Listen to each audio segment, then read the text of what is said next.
take 3,561. So what you just saw in that video short was my right side fuel tank. It has a small leak in it, and as you can see in that short video, it is dirty. So I had to clean around it, prep that area as well.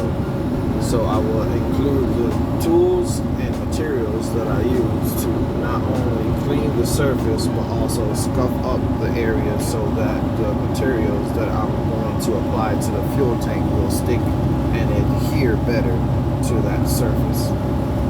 So I hope this video is helpful and informational to anybody that has the same issue. Thanks for watching.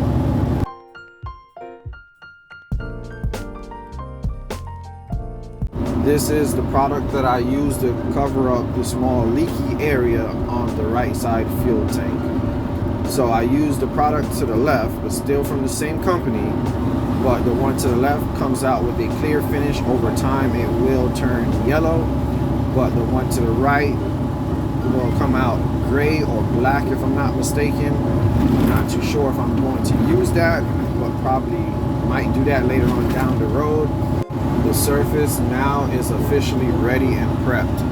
Right now I'm in the process of mixing the resin and hardener together. So what you're looking at right now is basically the finished product. It will look like runs in a paint job.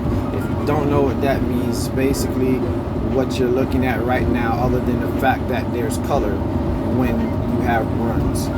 So if you want a more professional look, you can tape off that area that you're doing, and once it's dry and hardened, remove the tape and then sand around that area.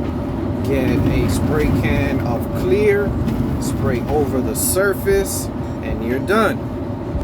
Oh, I almost forgot. You can still have runs if you use a can of spray clear. So, you gotta be careful. Now I'm done.